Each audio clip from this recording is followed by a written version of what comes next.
Hello, everyone, and welcome back. This is the Urban Ag Podcast, your go-to source for insight and inspiration into all things urban agriculture. My name is Michael. I am your host. Now, folks, when it comes to commercial hydroponic greenhouses, it can be hard to find reliable information. And don't get me wrong, you can Google it and you're going to find something, but that will almost always be generic info from a faceless big ag company. But that changes right now because I'm about to introduce you to what I believe is one of the best channels on the internet for an inside look into the world of commercial hydroponic greenhouses. And that is with Trent from Green Ease. Welcome to the podcast, Trent. Thanks, Michael. It's good to be here. So, folks, this is Trent's commercial hydroponic greenhouse. And on his channel, he doesn't just give you an inside look or some quick clips. Trent offers his real life experience through tutorials, problem solution breakdowns, the best crops, products, pretty much everything related to training for a successful business. And so I think he offers so much value, and it's cool for me to have you on, Trent, because we've actually been talking for over a year now? I believe so, yeah. Yeah, it's been a minute. I remember when both our YouTube channels had less than 1,000 subscribers. So that's pretty cool. Guys, if you have questions for Trent during this live, be sure to drop them in the comment section. So, Trent, why don't you tell us about yourself and why you decided to start this commercial hydroponic greenhouse? Yeah, so I didn't actually start it. That'd be my dad. And he bought a business that had closed down. So someone built our original greenhouse in the spring of 2017. And they ran it for 3 months. Root rot took over. The business closed down. And my dad bought it. And it came with absolutely nothing. It was just the building. No customers, nothing. No knowledge of how to grow. So my dad took it from there, and from the fall of 2017 until the spring of 2021, he ran that. And it was small. It was a 30 by 144 hoop house. And then in the spring of 21, I joined, and we built this one you're seeing here on screen. It's 4 greenhouses, gutter connect, 132, 24 foot wide each bay. So it's 96 by 132, about 12,000 square feet. Wow. So yeah, I was kind of forced into it, family drug me into it. Yeah. Okay. Did you or your father have any previous experience in hydroponics before going this big? Zero.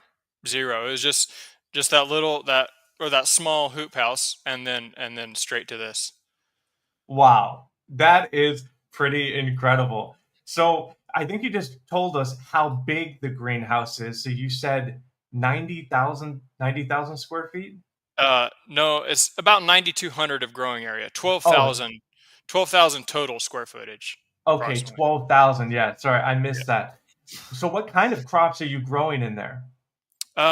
So lettuce and herbs, overall. So we do green leaf, bib, lettuce. We do a spring mix, like a frilly one cut type variety, and then basil and arugula, and then we do a lot of just culinary herbs as well, like rosemary, thyme, oregano, sage, chives, sweet Thai basil. About 10 or 12, of those small movers but high value crops. Wow. So 12,000 square feet, you're growing a lot of different types. How many plants total can you fit in that big space? Well, the first 2 weeks they're in that ebb and flow level where they're all stacked up. So not counting that, it's about 43,000 plants total. Wow. So, that's probably 40,000. Yeah. That's incredible. So, hey, folks, I wanted to show you some of Trent's shorts as well that will sort of overlap with what we're talking about, but check this out. We grow for spring mix our rock's eye, the red oak leaf, This is Salanova Red Sweet Crisp. And the intercut, we really love that one. It does a lot better for us than the Salanova. So that's pretty cool how you give shorts, you let people see the inside of the greenhouse, and you're telling them what you're growing. I think that was just cool for me to discover your channel because I thought about these very things. So, can you walk us through your greenhouse here?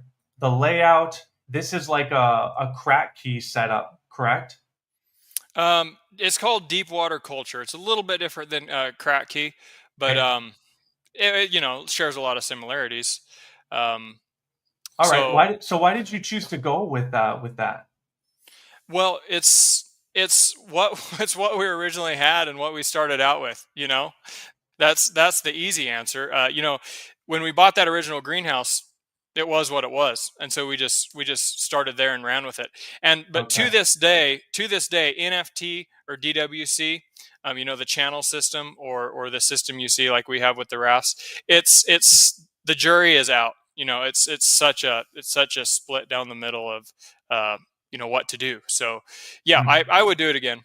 I would do it again. Okay.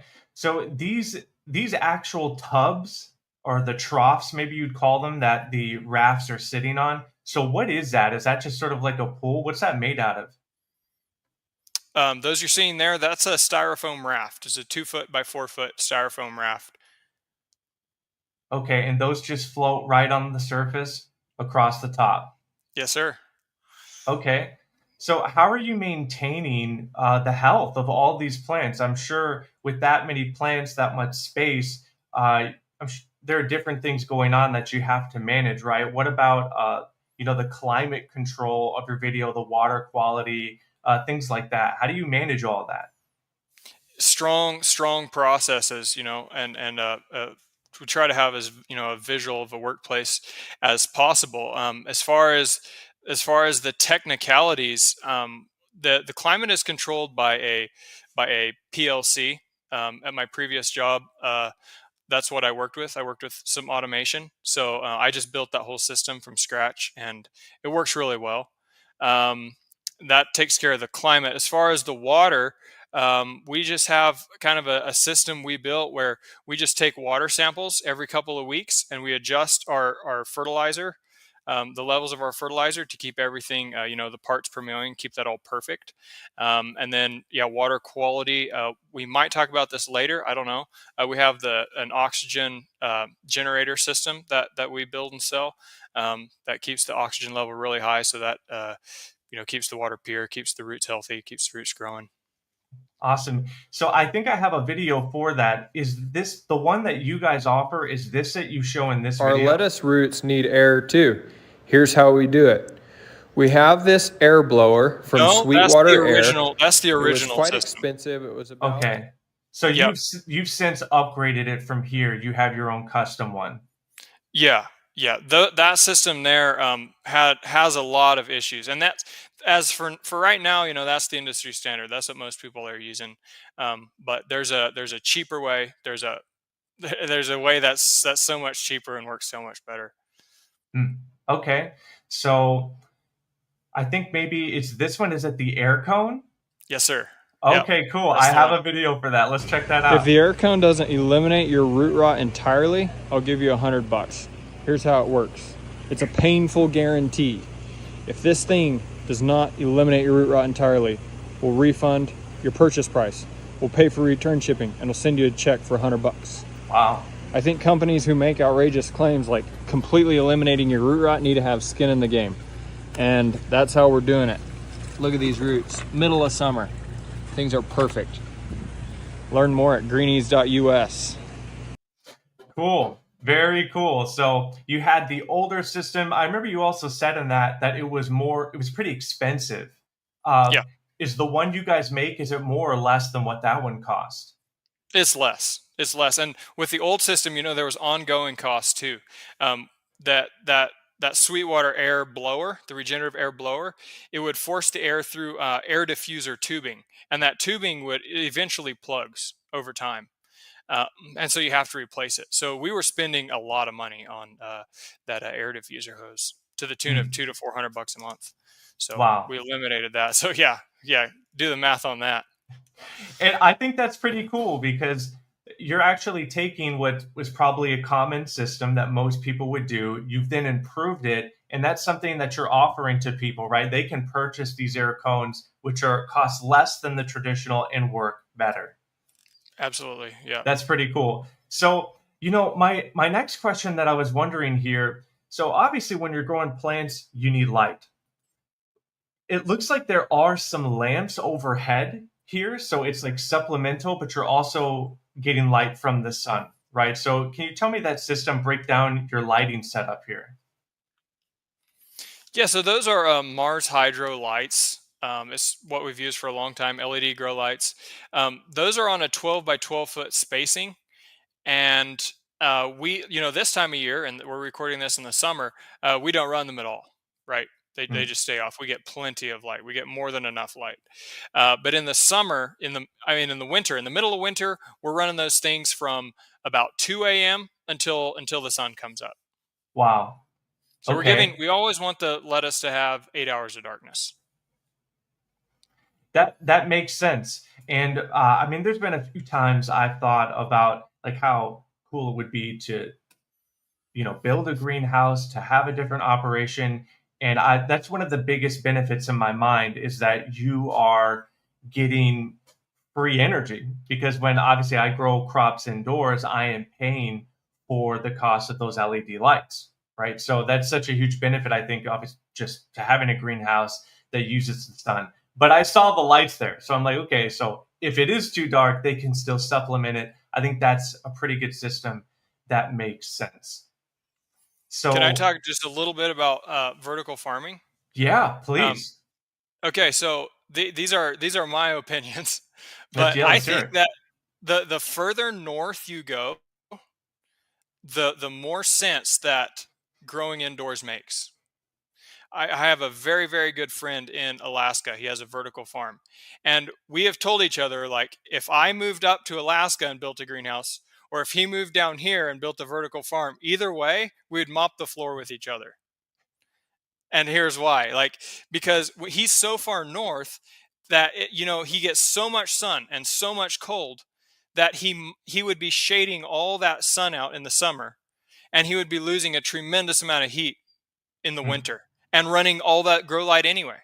So it makes so much sense for him just to go inside and grow inside. yeah. Whereas now down here, right in the contiguous U.S., it the economics are definitely tilted a lot harder towards greenhouses. You know, there's a reason why Texas and Arizona are full of mega greenhouses, and the vertical farming startups have issues. I mean, there's a real economic thing there. Yeah, one of my favorite indoor tower farms that operates in a greenhouse is by True Garden. I don't know if you've ever heard of them, but they have a awesome indoor farming setup with the towers.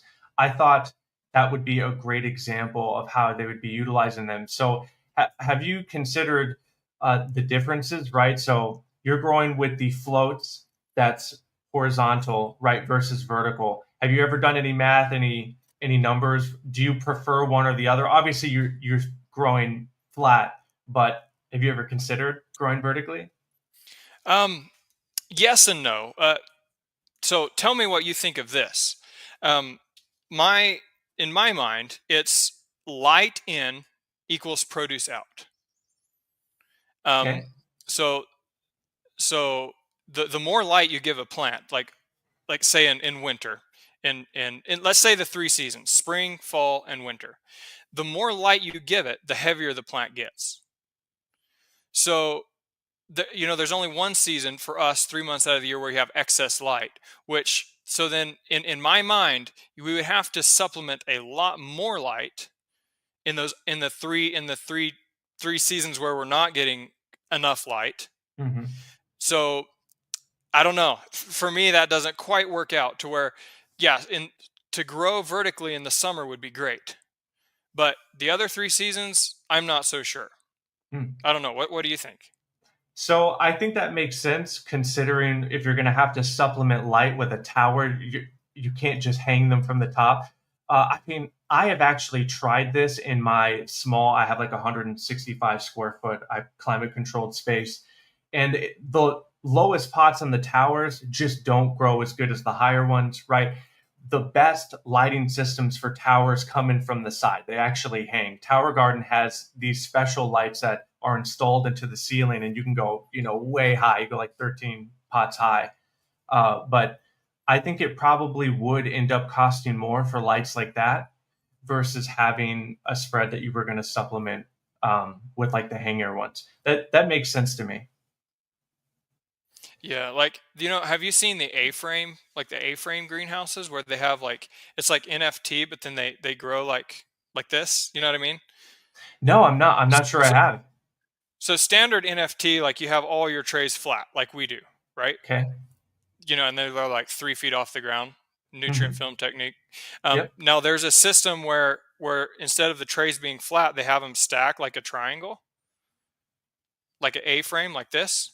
Um, Oh, okay. I to, thought I thought you meant the so it's actual it's kind of greenhouse. blending between vertical and standard. Okay. Okay. Yeah, I think I have seen that actually. I thought you meant the shape of the other. So that's something that Yeah. you've considered, something like Well, that. like I've seen a couple greenhouses like that. I've talked to people who have that system, and it doesn't really seem like there's much of an advantage. And it's just a Okay. lot more complexity. So because you're getting the same amount of light, so yeah, you have an advantage in the summer, but then like you need to look at your market, like yeah, I don't know. There's a lot that goes into it, but in my opinion, it's not worth the complexity.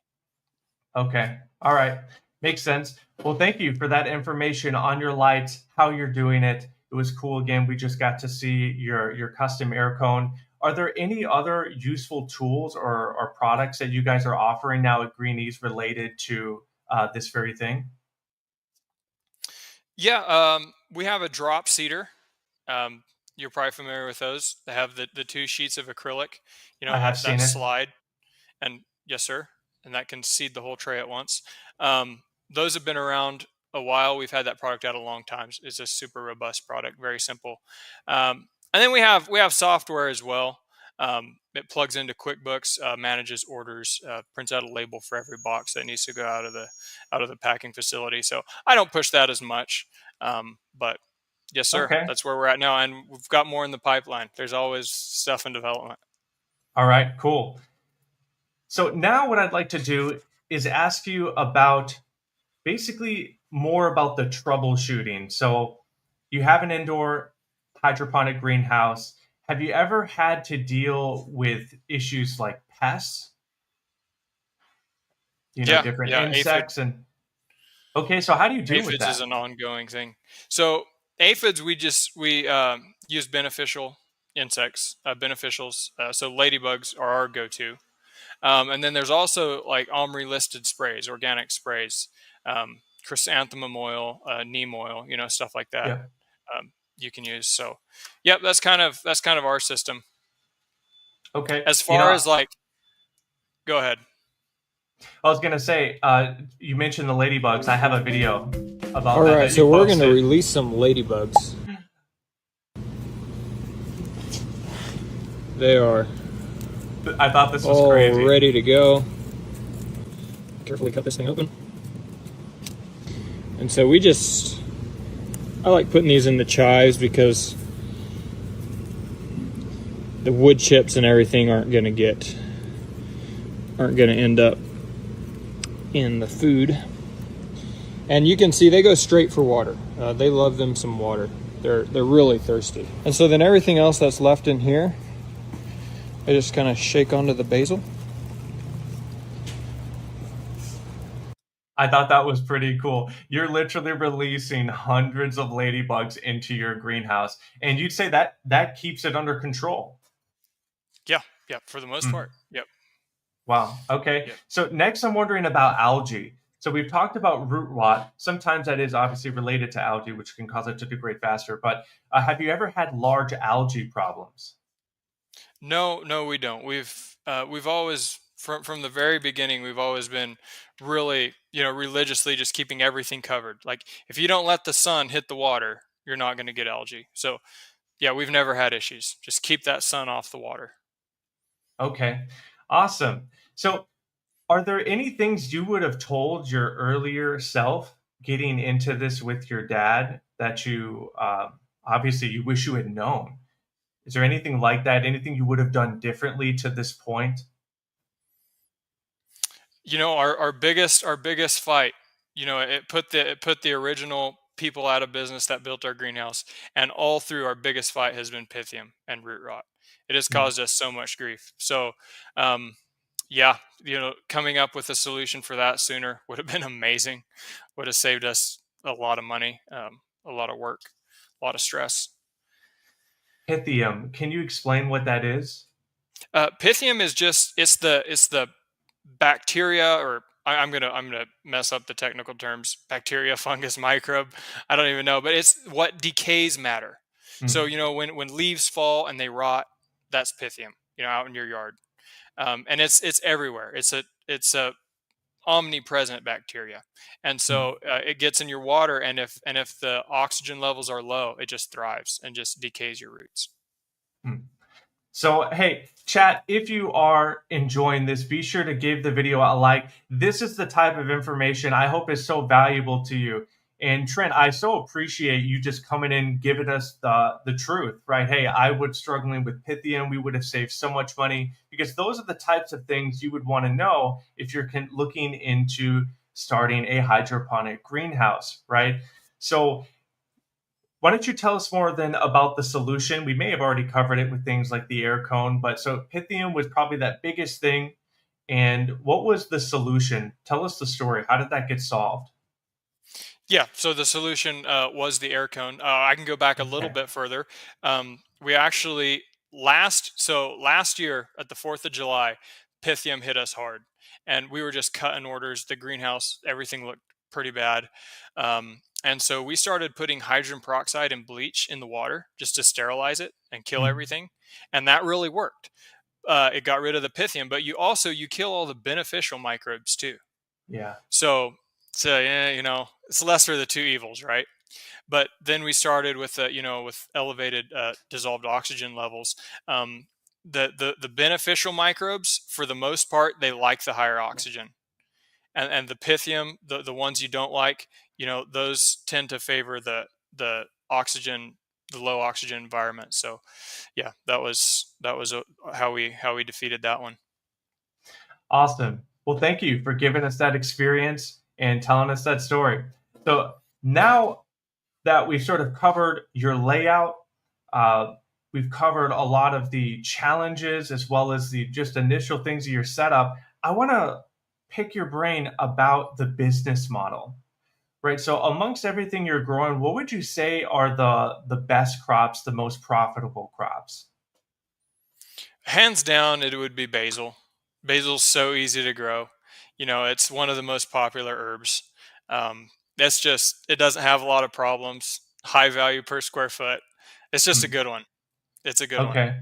And that is even compared to, say, your lettuces, your spring mix, right? A spring mix is a great product for any farm to have, right? Whether they're doing greenhouses or anything else. But you would say your basil sales surpass for your lettuces? Yeah, yeah, for sure. Wow. That little strip of basil over there against the wall. I mean, yeah, there's times it's always the biggest per crop. It's always the biggest one. Hmm. Okay. Are you selling this produce directly to consumers, to restaurants, or are you just doing wholesale? We don't sell out of the greenhouse. We don't have like a storefront or anything. So it all goes to restaurants, grocery stores, school districts, maybe a hospital or a nursing home here and there. What did you do to acquire these customers? Just knocked on doors. Yep, just good old fashioned knocking on doors. And the third sales call makes the sale. Maybe Mm, even the fourth. You got to go back, follow up, go back, follow up. mm. So it's really word of mouth, phone, just you and your dad, or do you have any other team dedicated to helping you guys acquire new customers? It's just dad and I. Yep. Wow, that's A little awesome. bit. Yeah. Every now and then there's a little word of mouth, but it not much. Not much. Do you Produce find managers don't really talk to each other, like grocery that's store what I to was grocery about to store. ask? Yeah, Yeah. about to Yeah. ask. So, like, did they help? That's funny. Okay, so what would you say are the biggest challenges in that area, right? When you guys first took this over, would you say it was hard to acquire those customers? How long did it take for you guys to become profitable? Oh, probably 6 months to profitability. Okay, That's kind of a guess, but somewhere in there. Um, and when COVID hit, Dad lost 90% of his customers overnight because he was pretty much only in restaurants and a few grocery stores. So that's when we started expanding. We started going up into Montana. Um, we're based in Wyoming, so that's when we started going up in Montana, getting a lot more grocery stores on board because those sales exploded. So yeah, that's how that went. awesome. What 6 months is very doable. I mean, you hear some stories. People invest in certain businesses, and it takes years for them to become profitable. So to acquire this space and be profitable in 6 months, I think that is a pretty great deal. And I've learned obviously a lot about farming as a business, and it is like in the top 10 best businesses you can just start with a likelihood of being profitable, right? Because people are generally looking for all these different, whether it is the spray mix or it's those herbs. I also think people today are looking for more healthy options also. What is it with Greenese that, excuse me, what's like the quality of the produce at Greenese, right? Are you guys like certified organic? Would you guys consider yourself like a healthier option to others? Yeah, we're not certified as far as that goes, but I mean, we don't Yeah, me spray. neither. Yeah, any chemicals, nothing like that. It's if we spray, it's going to be organic sprays, and we're not going to spray it on the older produce.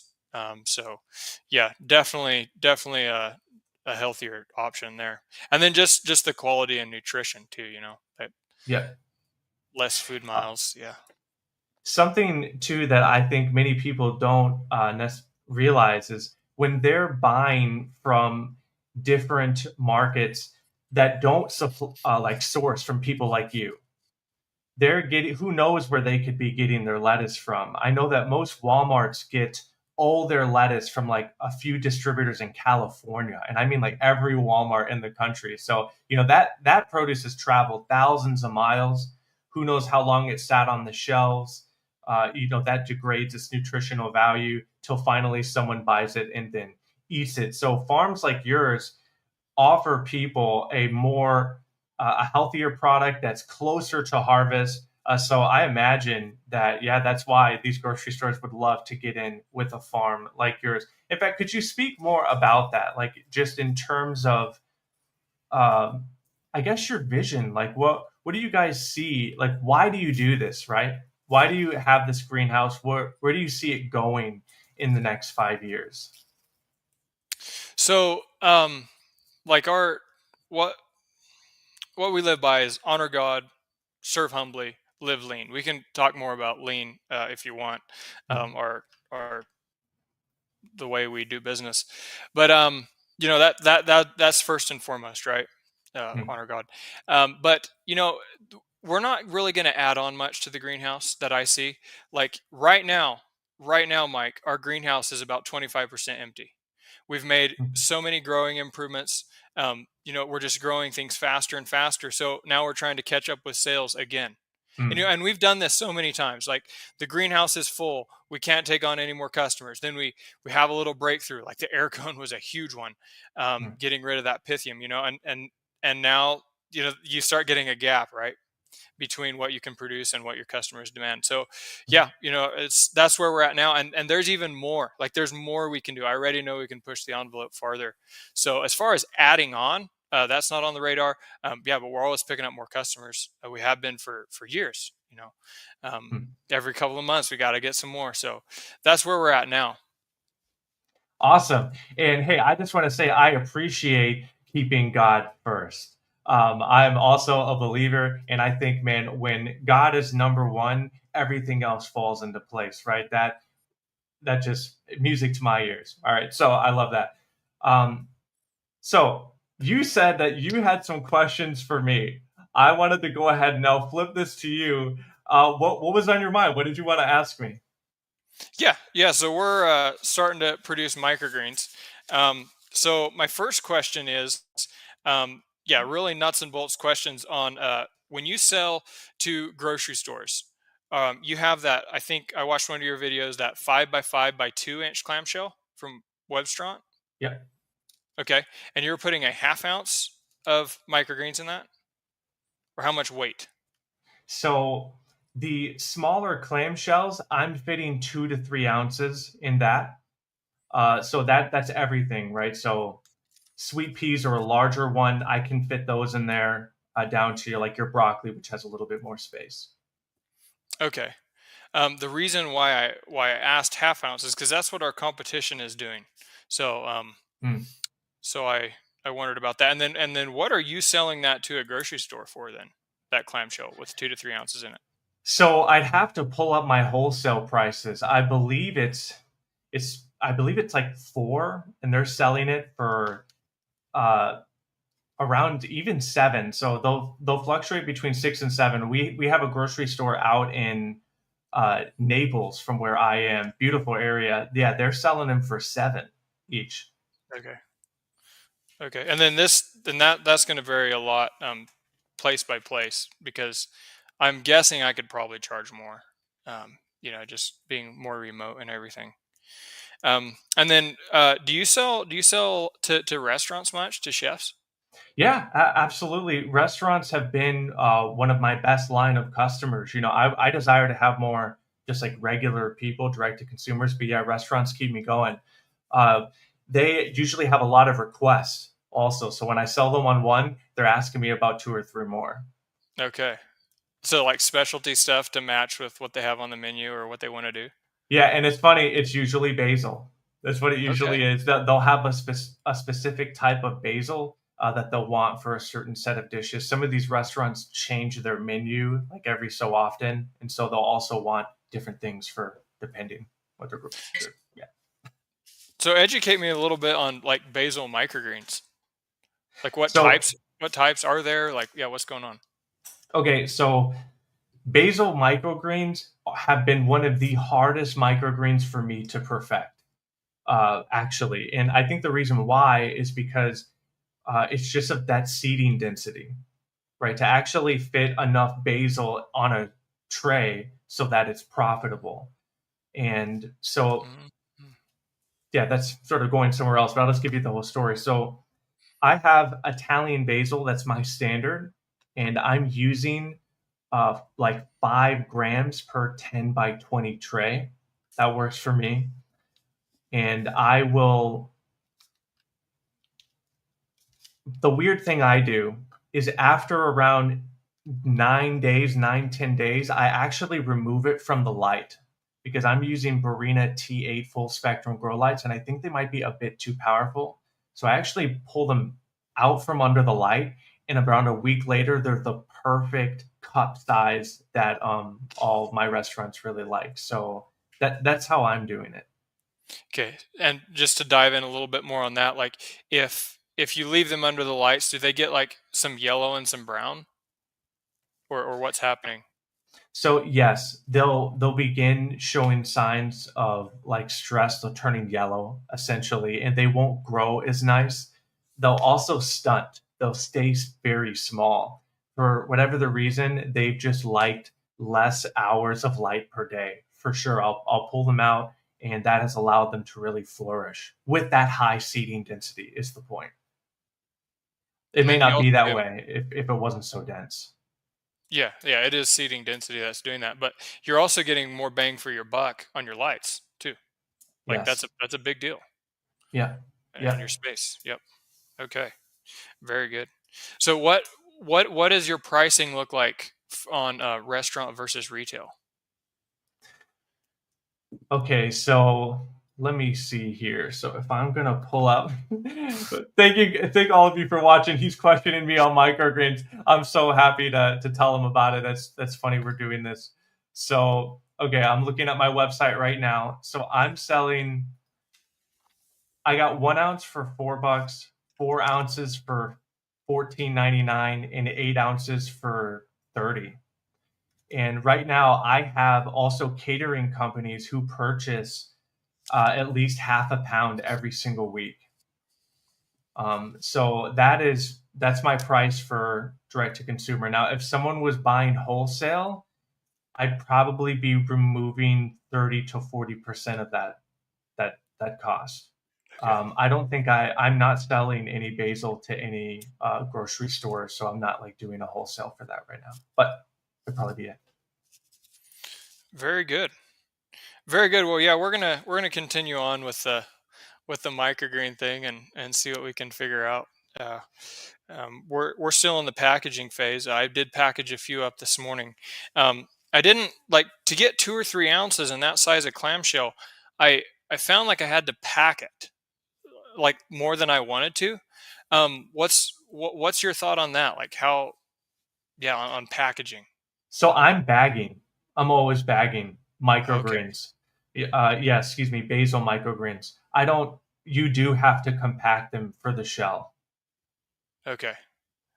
I also Okay. find And do you, they stay fresher longer. Basil is one of those crops that'll go bad really fast, and so the bag allows it to last longer for shelf okay. life. Very good. So that little microgreen, when it's very delicate, and I don't have enough experience with it yet. When it kinks, is that is that gonna start turning brown at that area and spread, or if you keep it refrigerated, are you good for the most part? I think it should be fine within obviously the first few days. Even a little kink, now that's not really a problem. Do you think if it's in a bag, are you worried about it getting crushed in transit? Essentially, Yeah, and in the yeah. packaging process too. Yeah. Yeah, right. I get that. I would just run a test. I would see exactly how damaged they would get using bags. And then if you needed the containers, I'd find a way from there. They have different unique size containers. It's just a question of price, right?